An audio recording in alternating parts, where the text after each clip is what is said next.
I'm getting started today, but we're really happy that you're here to listen to our presentation of a very exciting project called The Fold, which was probably one of the most powerful, definitely one of the most powerful pedagogical experiences I've ever had, and it was a gift to work with these 5 people and become true collaborators in a project that had no, or a course, I suppose, that had no curriculum. It was a curriculum that unfolded as we set about solving our problems.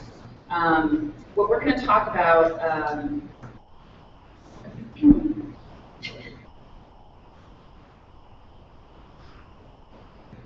is featured in this excellent video to give you a little bit of an overview. This was shown at our annual Silver Needle Fashion Show, which happened just last month, and was produced entirely by students. I know. You hit the play button.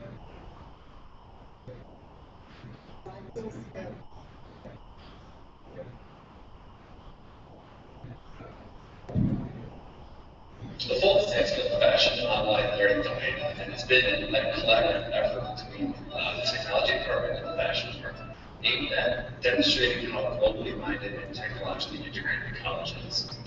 The Fold started in the fall semester of the 2013-2014 school year as a group of about 10 students and director Bradley Kramer and Professor Melissa Halverson. The Fold offers different opportunities for a student or anyone online who has internet access to experience the world of fashion in academic nature. I think the Fold is incredibly unique because it really puts education on the map in a new way. The peer-to-peer concept is really fascinating. You can learn from your peers around the world. Also, that you're out of the classroom. It's also great that you can learn in another setting that isn't the traditional type of education. One of the great things about the Fold is that there's really no strings attached. It's completely free, and you can do it anytime you want. You can do it after work, you can do it during the day. It's really at your own speed learning. And all those things combined, in addition to the collaboration, really make it a great site for anyone. It's all original content, and it's created by students for students.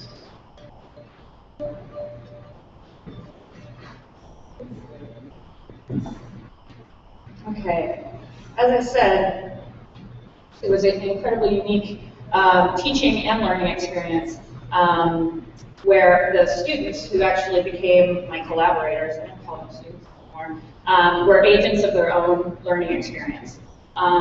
It grew out of this document, which served as our syllabus. We did have a more traditional looking syllabus as well, just for show. But this was what they were confronted with on the first day of class in the fall of 2013. And that was, and you're not meant to be able to read that, but that was a sketch, an outline of our 3 given tasks. We were asked by the Board of Trustees to employ the OAE to create a menu of faculty and student-developed MOOCs, and also create a Paris Fashion presence in Manhattan at New York Fashion Week. This all needed to be accomplished in the space of about 4 or 5 months. So we had a lot of work to do, and very quickly. The first day of school, after everybody took a look at this, they were informed that each team would take a branch. And what we had to do was try to figure out how to place people into appropriate teams. And one of our methods of doing that was to use the OAE and have everybody immediately create a profile and then collect in their libraries at least the top 5 favorite online experiences.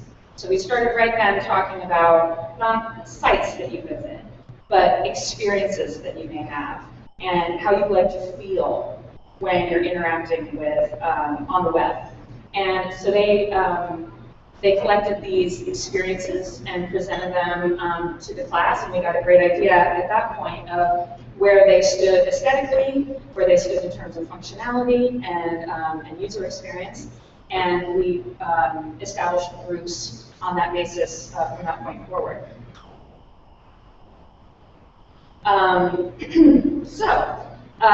One thing that we've heard a lot about here at the conference is, and even prior to the conference, is the back end.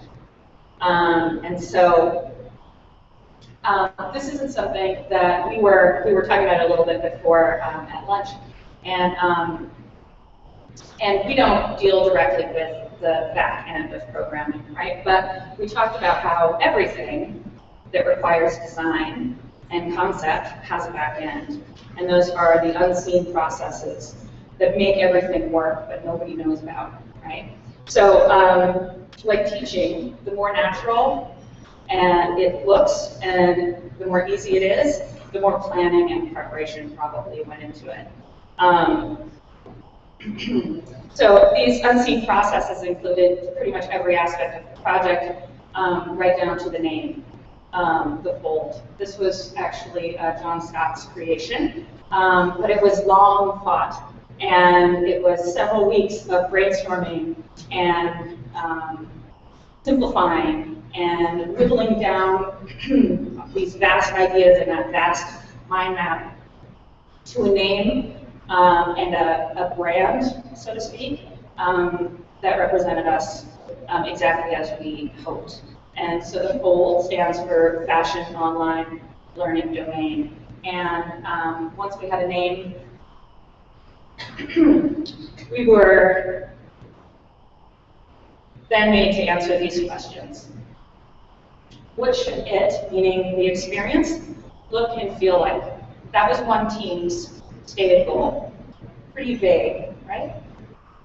What should it contain? That was a second team's stated goal, meaning what was it meant to do? This is where the MOOCs came in. Thirdly, how do we promote it with integrity? This was the final group's task. And each of the panelists and my collaborators are going to explain a little bit more about this red arrow, which I'm thinking of as a process or the back end. Essentially, they started with something like this and ended up with something like that. And what they're going to do is talk to you about this red arrow and also this funny phrase here, subtitle. I want to explain that. We became, as I said, a true team. And like many people who spend a lot of time working together intimately, they develop their own language or their own code words or their own phraseology and vernacular. And we found by the end of 2 semesters spent together that we had several of these code words that we could say, and its meaning was immediately conveyed to all of us. So the Experience Design team is going to tell you what Yellowstone means and explain a little bit more about their arrow. Hi everyone, my name is Kim Treneland. I was one of the collaborators on the Experience Design team. In the early semester, fall 2013, we were assigned to particularly work with the OAE landing page specifically, but since our industry is so visually based and different than what the website already had, we discovered that it would be better for us to create a whole customized landing page, which is what you see on the right over there, which is what we landed at. So from the start, it was a lot of stuff to sift through. We had to gather content of what we wanted to be on the site itself. We created the layout by what Melissa said, looking at our favorite experiences, websites to see the navigation, specific features that we wanted to incorporate as well. We looked through fonts, color stories, and established the feel of the site as you see. So we wanted the FOLD to be a place that people use in their daily lives, not just a place to visit one time and forget about it. So with many drafts, as you see right there, and sketches, and a lot of hard work, we came up with the first launch of the FOLD, which we came up with. It includes a lot of heavy visuals, with minimal text and a very simple layout. Would you like to see the next Well, slide? yeah. Okay, tell Hello, I'm John Scott. I was the other student that was working on the design experience team. So as was mentioned earlier, we use the OAE to collaborate as a team. And not only that, but we also, the Fold utilizes the OAE in our street trend lab, so students around the globe are able to post their street trend pictures, and we'll get to that later. But so for our collaboration effort, we use the OAE. If you could go to the next slide, please. So this is sort of a display of our brainstorming sessions, essentially online. So what the OAE offered us was a visual medium through which our team could collaborate and sort of throw all our ideas. And when it came to font choices or color choices or what image to choose where or anything like that, we were able to use the OAE and display all of these and compare them side by side. So it was great for that. And so it allowed us to compare and contrast all of our ideas before actually implementing them on fold.marist.edu. So because our target user is in the fashion industry or is a student of fashion or fashion enthusiast, they're going to be driven towards images. And so we wanted the site to be mostly reliant on images because fashion is a visual medium. Everything is there's more conveyed in an image than there are in words. So we knew that our target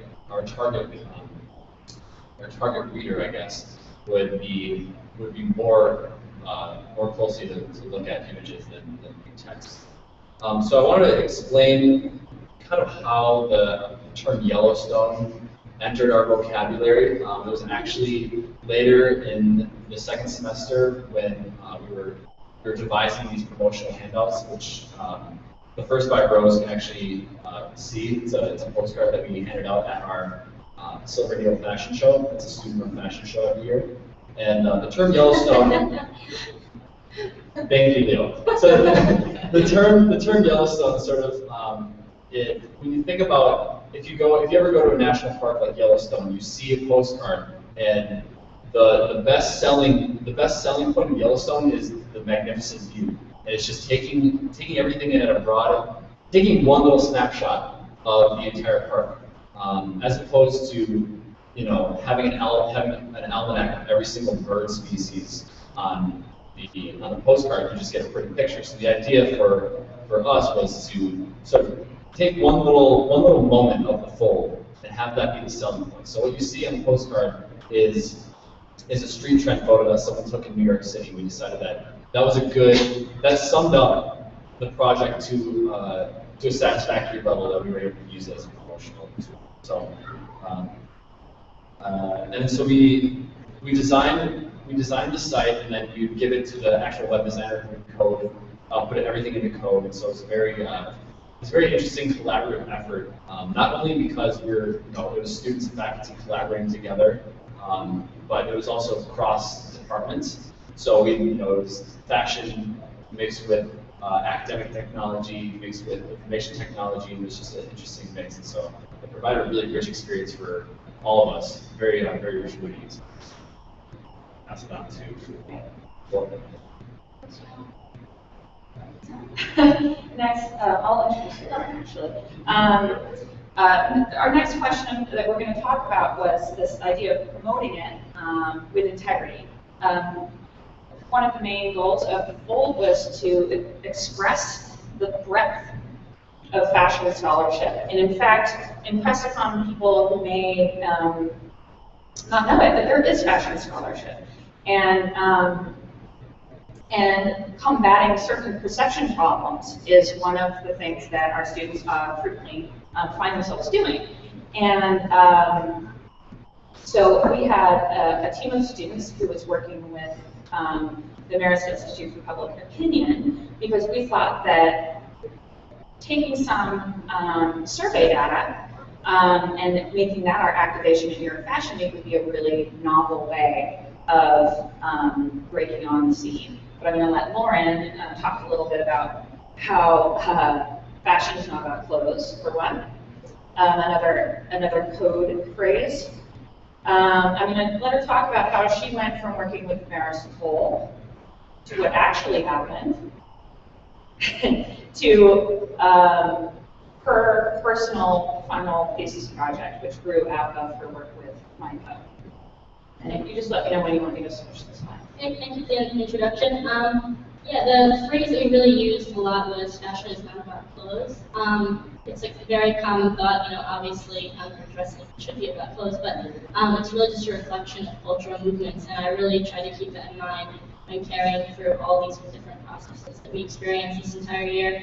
One of the first touch points was to work with Marisol, which is a national polling institute located actually on Marist College campus in 1978. Really just working closely with them to really make sure that throughout the entire process of working at Fashion Week, we really had integrity. With data, legitimizing the OAE, fold, and Marist fashion, and really bringing that to people in a new experience, but really made it a holistic experience.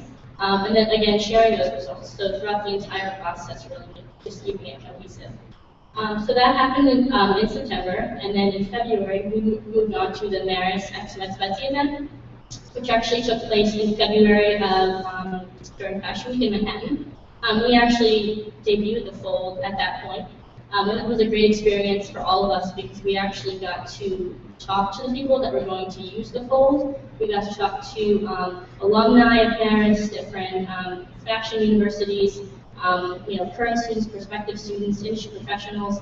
Really, there was a mixed group there, so it was great because you really got to talk to them and say, here's what we have for the MOOCs. It's at your own speed learning. It's free, so and they really were very receptive to that concept. So we knew what to build upon, and then we knew also, we really need to emphasize this some more. So it was a really great launch event for us. And then in March, I actually did a national survey working again with Marist Poll for my solo thesis project. It was about fashion perceptions in terms of status, perceived intelligence, and education. And I was really intrigued by the question that I've gotten pretty much my whole life, and I think my co-collaborators have as well, of the question of, what do you do? What is fashion, and what does fashion mean to you? But then again, relating back to fashion really isn't about clothes, it's a cultural movement, and how to really tell everyone about that. So my thesis project will actually live within the fold and the OAE, and it really will serve as a point of collaboration, as a data point, really bring everyone together. And my hope is that it really inspires other people in the same way that I was inspired. So I really think that the OAE would be a great joining point.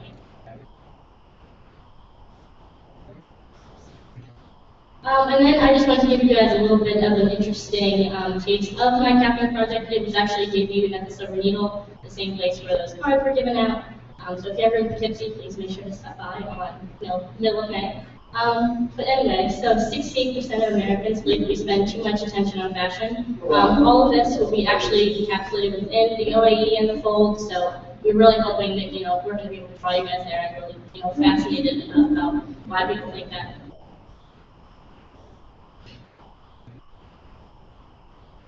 And the second one was another one that I thought was incredibly interesting. Although 68% of Americans think that we spend too much attention on fashion, 55% of Americans, which is a considerable percentage, said that how they dress is an important part of their identity.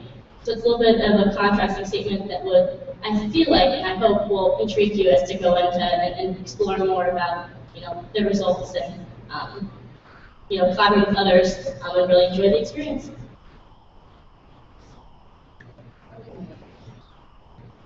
So, just before I introduce the MOOC development team, we have access to Wi-Fi now? It looks like it's working. So, do you think that's working out here too? Okay.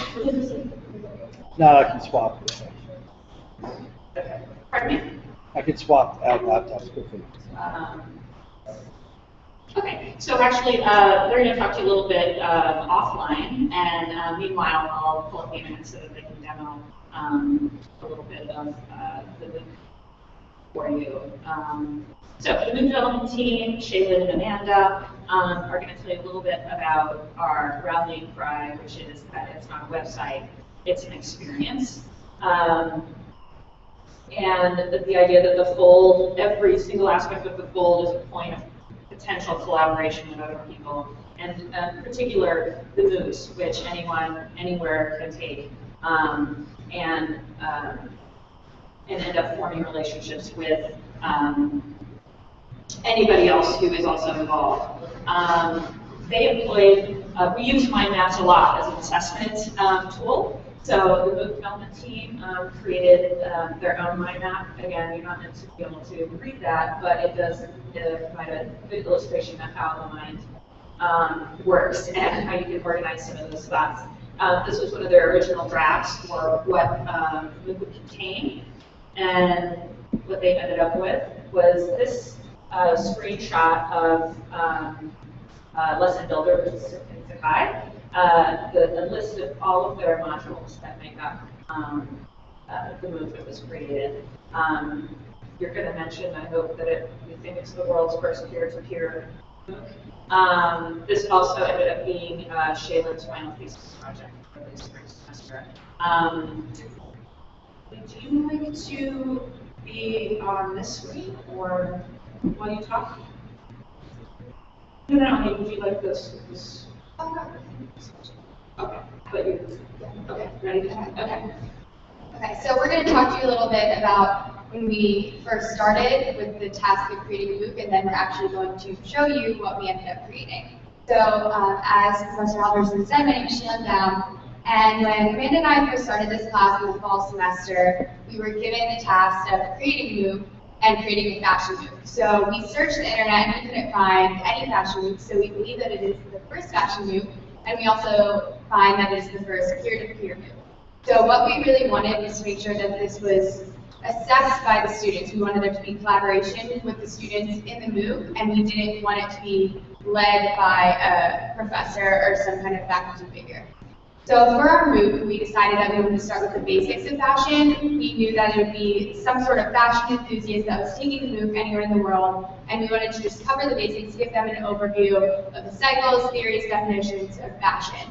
But then we picked a more focused topic, and we wanted to focus on street trend.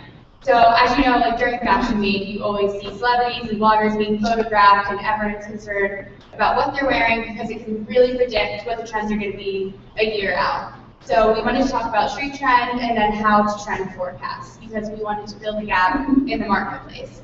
So we first started out by creating our mind map of all the ideas that we wanted to hit on and our desired student learning outcomes for the students that would be taking our MOOCs. And we also wanted to figure out what our mission was and what we really wanted to communicate to our students. And then we created an outline of all of the topics we wanted to cover, and we realized that we really had a lot that we wanted to communicate. So we decided we were going to do a full-length 12-week MOOC. So then we broke it up into 12 modules, and on Sakai we created a basic skeleton of these modules, and our goal for the end of the fall semester was to fill it in. So right away we started creating videos, taking photos. We knew we wanted it to be very visual because we knew people interested in fashion, they don't want to just look at a MOOC and read a lot of things, they want something to look at. So we created a lot of videos, took a lot of photos. We had students abroad who were taking trend photos, so we used a lot of those. We created PowerPoints, quizzes, forums. We had quizzes after each 3 modules. So we really just wanted to generate all this content, and then we had our first rough draft that was done at the end of the fall semester.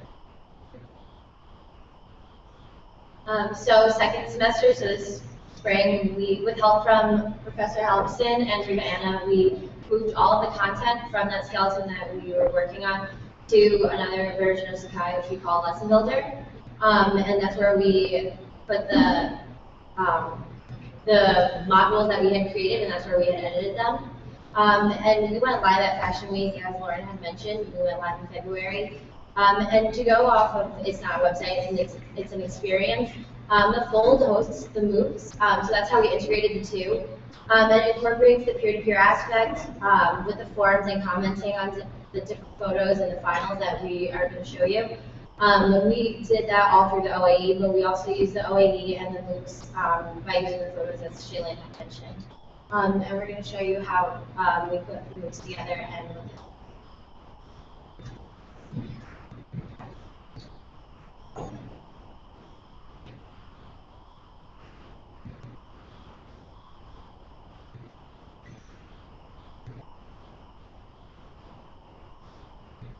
So we can set it up so you go to the full website and you go to the full website and then you go to the classroom, and then we had our list of MOOCs. So we had our MOOC, and then we had a series of faculty developed MOOCs as well. So then this is, we just entered our classroom. So this is our introductory page. So we had a little introductory video, and then we have our 12 modules. So we wanted to show you our first module, what is fashion? So we developed a lot of these videos that we really wanted to draw in the attention of the students, just basically starting out strong, telling them all about fashion, and we had these little tasks to break up all the modules that really helped the student know what they were supposed to do in the MOOC. So it's still, they were somewhat guided by these tasks without actually being told what to do by a professor right here. And all of the content was original from other students and from other professors that wanted to contribute to the MOOCs. So these were all taken from the OAE.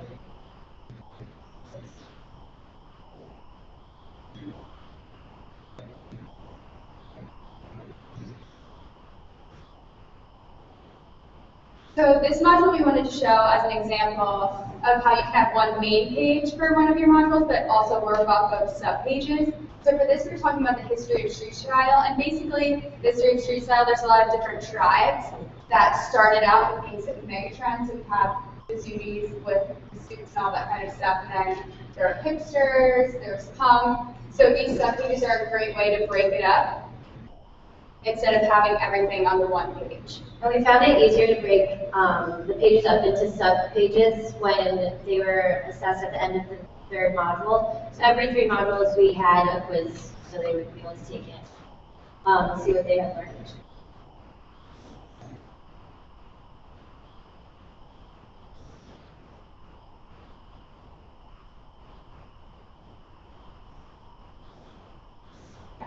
So we also, like as Sheila mentioned, we broke them up into tasks, but we wanted it to be more collaborative. So we had, and it was a batch sheet style, so we had students go out and take photos. Sheila had created a video as one of the tasks to show students how to take the photos, and they would post their results onto the OAE, and that's where they would collaborate with other students. So we had students in Paris, London, Hong Kong, New York, and that's where they would have conversations about what trends that they had spotted, and that's how we made it more peer-to-peer and interactive. As you can see this page as well, we also had PowerPoints on them, so you can still use PowerPoints and stuff like that, and it's a good option besides embedding things directly into the page to open a new link, and then an example of the quizzes at the bottom.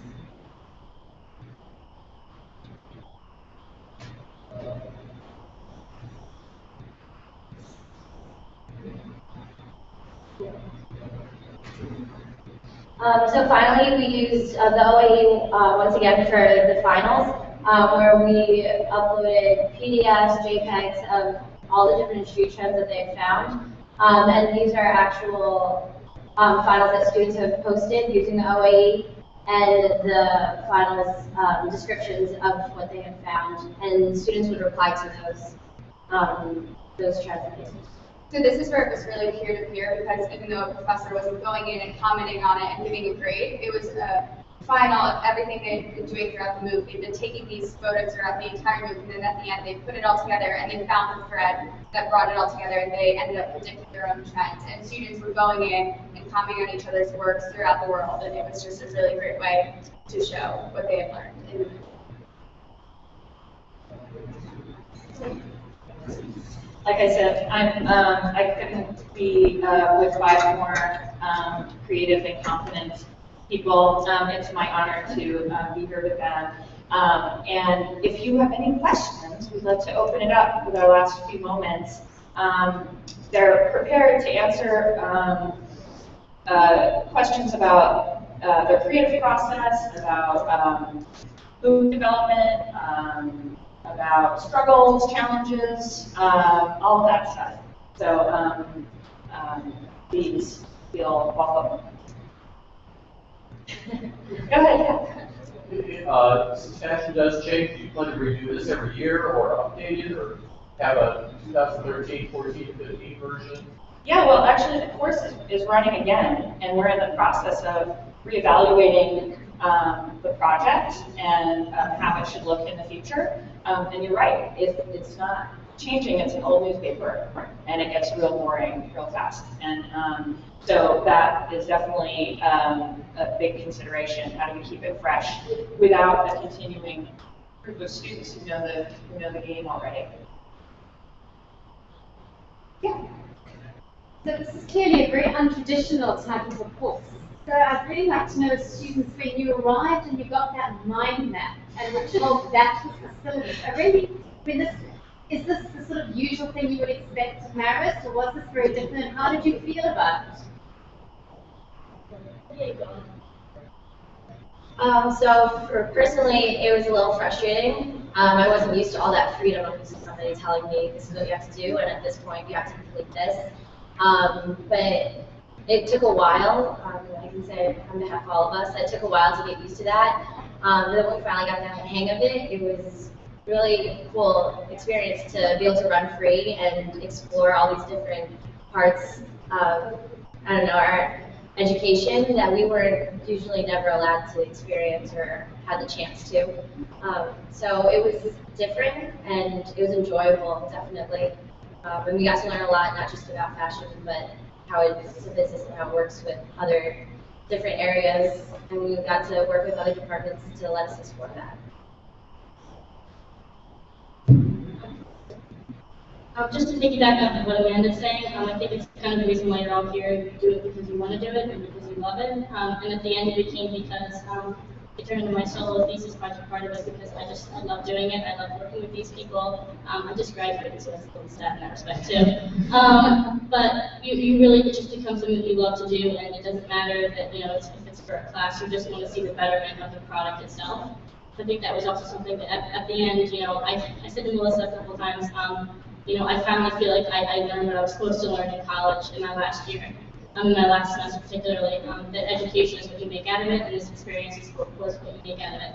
So at first it was like, well, I just want clear instructions. I want to know what to do on, the second week, and then the third week, and I want to know what my homework is. And we sometimes left saying, you need to take away from this class what you want to put into this class and what you want the product to be. I can't tell you what it's going to be. So I think we can take a lot of pride in this because it's what we wanted it to be, not what someone else told us it should be.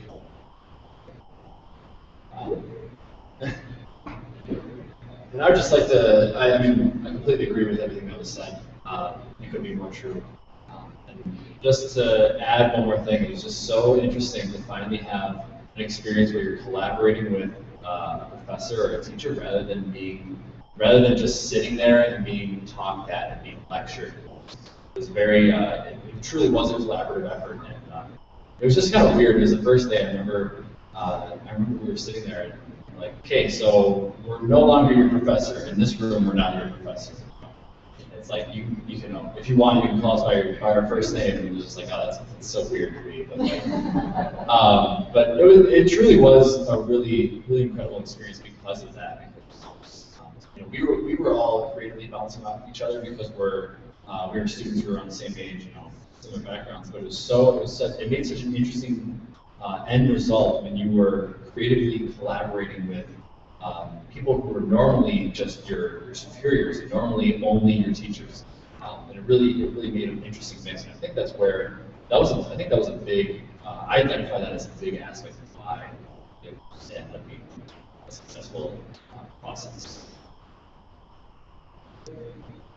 So kind of along the same lines of walking the class. So was it just you five in the class? Okay. So wait, let me there's just a couple questions going on. So did everybody else buy in? What did you do if they didn't buy in? How did you determine grades? Because ultimately they have to be graded. So how did you determine the grades? You guys kind of put some people in the shape. Tell me the dirty part. I'm a little devil's advocate here because you guys all bought in, but clearly you weren't all of the class.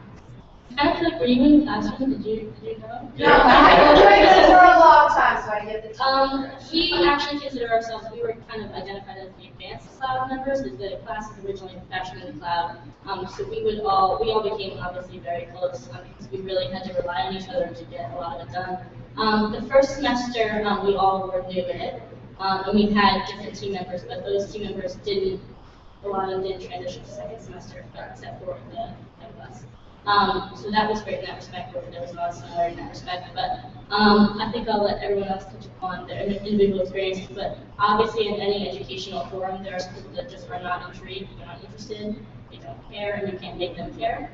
I think that was difficult, trying to find, or I think Melissa said it very perfectly, what do you want out of this? I want you to find something that excites you. And there were some, I think, that we still did get at the end, but nothing in life may excite them, and that's just their own personal issue. I think that they're just not going to be excited about anything. And there are some people, I think, at the end, we kind of had said, I may have missed the boat on this one, but I'll know for the future now. And some that we kind of got into it in the middle. So everyone really had their own kind of light bulb aha moment, I think. At some point, we had it, I think, a little bit earlier than everyone else, that's why we kept with it. But I think some people just won't ever get it, and that's their own mission. Well, maybe I'll just say something quick about assessment. And one thing also might not have related to yet is the amount of pressure that they were under very frequently. The whole class meeting deadlines. We used benchmarks for assessment.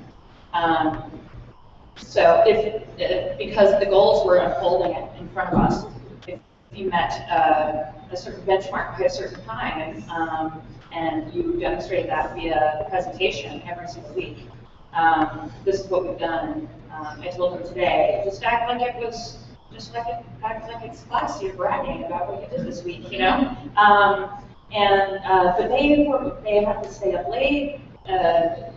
Meet crazy deadlines, work with other professionals. It was a real world experience, absolutely with high stakes. Because if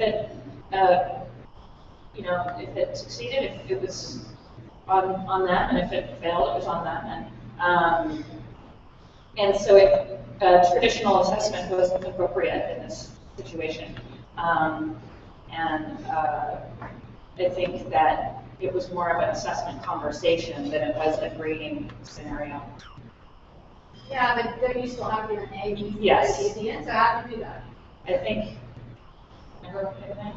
You did. Yeah. Yeah, we did. Yeah. So at the end of, or like mid-semester, and at the end of the semester, we got a sheet of paper, and it said, grade where you are at this point. And we would meet with them and get the feedback. So we did get a letter grade, all of SIT, which was an A, which was great. But some people also didn't get the A, but it also showed the progress that we were at, and how much you put into it, like Laura mentioned. Yes, that's that. We got our letter and then we got the The management side, how many were there in the first class? 9, and then maybe 14. But it really was about goal completion, and we all set a lot of goals for ourselves based on the teams that we were in. And they were hard goals, they were real life things, so if you didn't do it, you didn't have to do it. It's not like you skipped class and didn't take the test. You didn't have to do it, it was what you wanted to make of it. But if Amanda and I would set by February, whatever, this is the day that the MOOC is going to be completed, this is the day it was going to launch. So then if you did that, then you did well in class, because it was just about reaching your own goals that you had set out for yourself. I think one of the other things was you kind of had to battle almost like a societal demon of like everyone's obsessed with like that A and getting there and wanting to get the A. And I think it was also we tried to do our best as much as we could in the classroom to make people not focused on what shows up that it's going to affect my GPA. But what did you get out of it? Did you learn what you were supposed to? And we were trying to really ask those questions instead of, oh, well, I got an A, well, good, what did you do anything? So I think it was really, we tried to fight that battle in our own way. I don't know if we won, I hope we did, but I think we really tried to get there.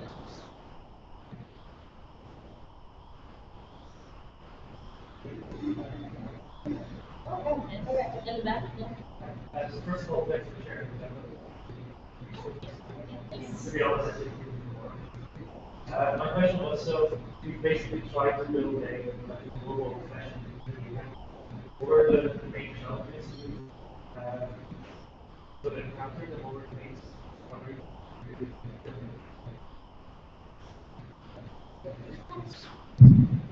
I think the main challenge is that we knew what was missing in the world of cyberspace. We knew that there wasn't this global fashion community that combined like social networking, but also real data and real scholarship.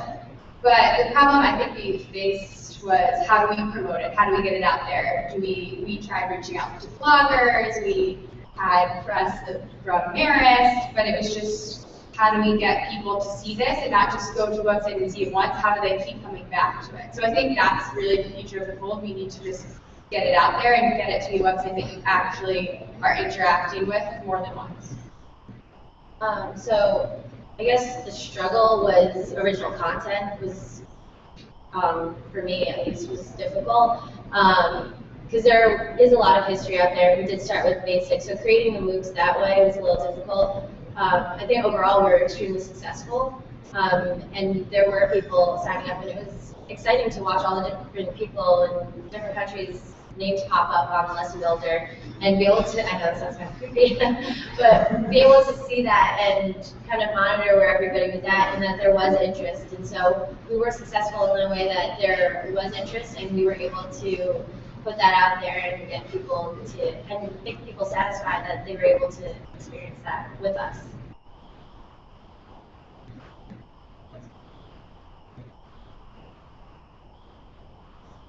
I think just going back from what you said about challenges for John and I and the experienced design team, I think they created, I'm sure you all know this since you worked with the website, we created something out of nothing. So literally taking what we had, which was all this content, which everyone has worked on, and putting it in a way that looked presentable and what our users would react to.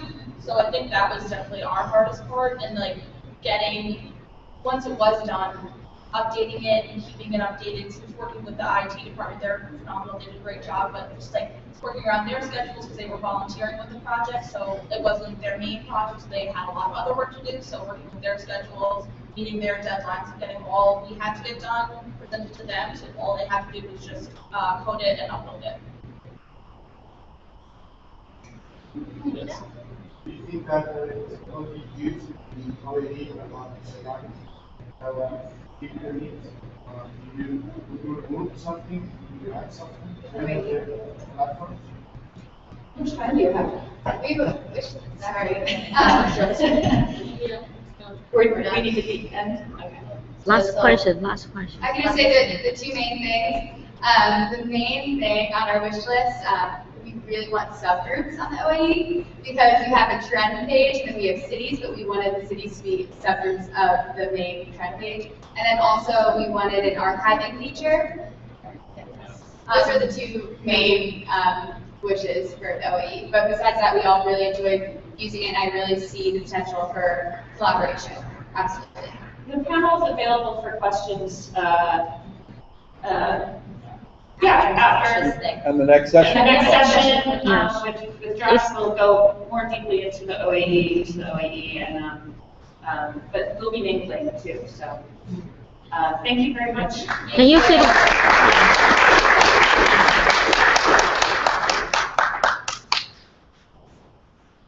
Yeah, I tried. You know, you didn't introduce your name at the beginning. Yeah.